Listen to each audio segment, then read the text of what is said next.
Assalamualaikum warahmatullahi wabarakatuh. Alhamdulillah, pertama dan yang utama, mari kita panjatkan puji dan syukur kita kehadirat Allah Subhanahu wa taala sampai pada pagi hari ini ya, di tanggal 24 Juni 2024 kita masih bisa dipertemukan kembali melalui channel Hidup Sehat bersama Lukman Effendi. Pada hari ini, di hari Senin ya, sesuai dengan platform YouTube yang baru ya, saya menjadwalkan pada setiap hari Senin adalah konten yang berisi berkenaan dengan penelitian terkini ya, terupdate ya, yang berhubungan dengan kesehatan ya. Tentu kesehatan di sini kemungkinan akan lebih fokus pada penelitian yang berhubungan dengan perilaku kesehatan, berhubungan dengan promosi kesehatan, berhubungan dengan sosiologi dan antropologi kesehatan ya. Dan khususnya lagi adalah perilaku yang berisiko kesehatan pada remaja. Jadi karena itu yang coba saya tekuni ya, sudah di beberapa tahun terakhir ini konsen ke sana ya, walaupun ya karena tuntutan pemerataan dan sebagainya, kadang-kadang juga harus menekuni bidang-bidang yang lain ya, yang memang kadang-kadang mengganggu fokus kita ya pada perilaku berisiko kesehatan pada remaja ya. Dan hari ini adalah hari yang pertama dengan platform baru ini, dan mudah-mudahan tentu dengan platform yang baru ini YouTube ini makin punya sistematika dan punya struktur yang jelas, dan juga para viewernya, para pemirsanya dan yang mengikuti channel ini juga bisa memberikan masukan dan juga menunggu informasi terupdate-nya sesuai dengan yang sudah saya jadwalkan gitu ya. Jadi mudah-mudahan sehari saya targetkan memang minimal bisa mengupload satu video ya, satu konten, tetapi tidak menutup kemungkinan mungkin beberapa konten ya, karena perlu pembahasan yang lebih dalam, lebih panjang, dan tergantung juga pada topik yang kita sampaikan gitu ya. Jadi kalau kita melihat dari perilaku berisiko kesehatan pada remaja, maka topik-topik yang akan kita sampaikan akan berkenaan dengan yang pertama, yang paling saya kira ini paling populer adalah persoalan perilaku merokok pada remaja gitu ya. Karena walaupun secara global atau secara tren global itu menurun, tetapi khusus pada usia remaja, khusus pada remaja di Indonesia sepertinya naik Dan persoalan makin bertambah lagi dengan kehadiran rokok varian baru yang sering kita sebut sebagai rokok elektrik, dan kita sudah memposisikan ya pertumbuhan yang sangat pesat ya, bahkan mungkin paling pesat di berbagai negara di seluruh dunia gitu ya. Inilah Indonesia yang harus kita terima dan tentu harus kita perbaiki ya, terutama menjadi tantangan tersendiri bagi kita yang bertahun-tahun ini menekuni bidang peningkatan kesehatan masyarakat gitu ya. Baik, tanpa berpanjang lebar ya, pada pertemuan perdana untuk platform yang baru ini ya, saya akan menyampaikan satu tulisan yang ditulis oleh 3 orang, yang 2 orangnya saya kenal baik ya. Jadi yang pertama adalah Nia Primilis ya, kemudian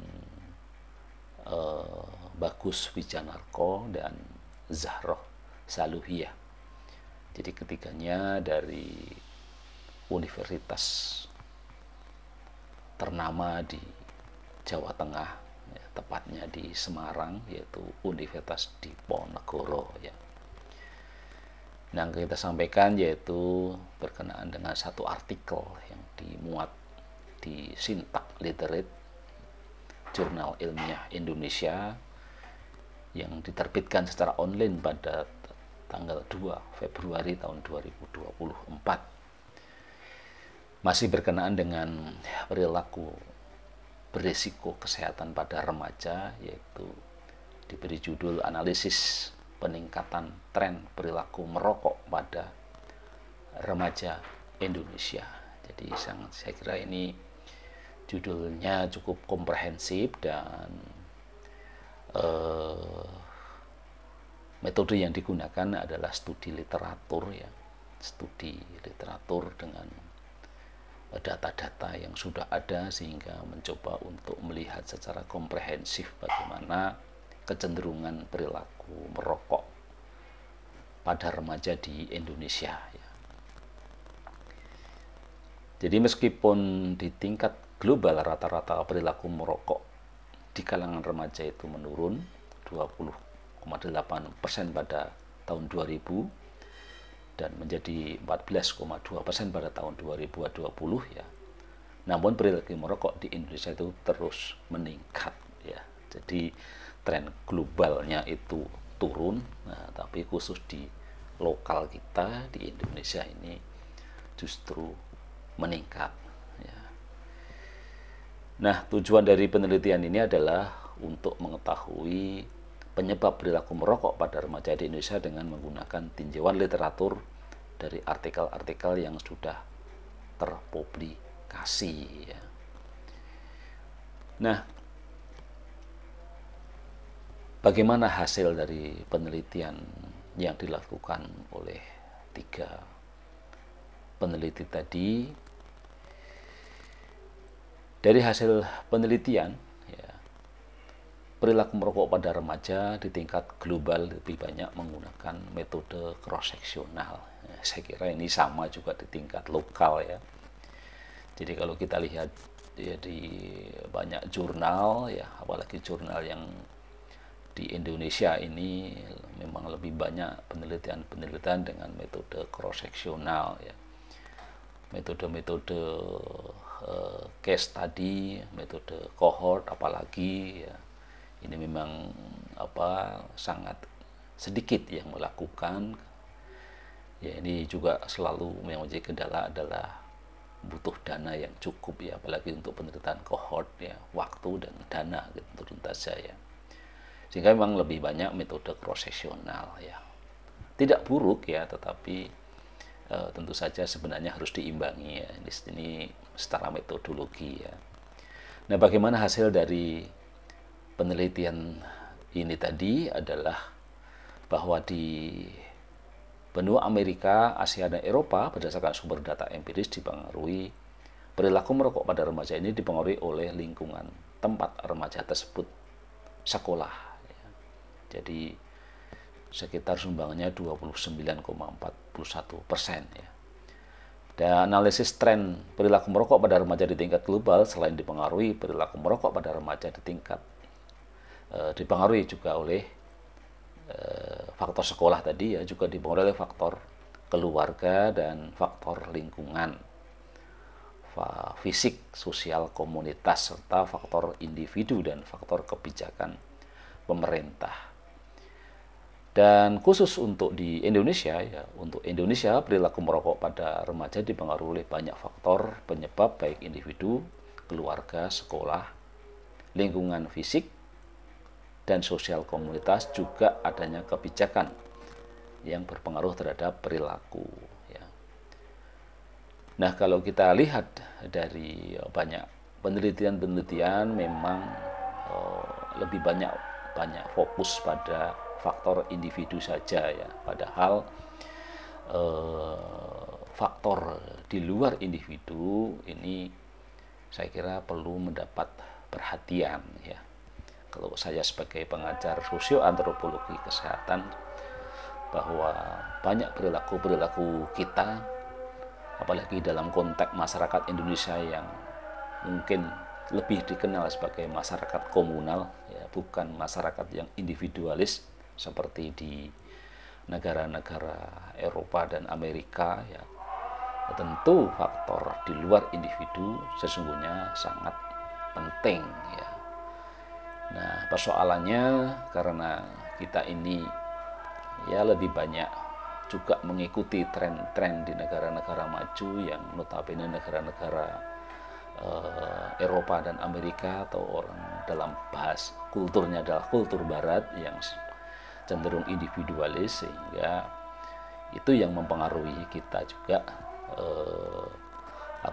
kadang-kadang lebih fokus pada individu ya.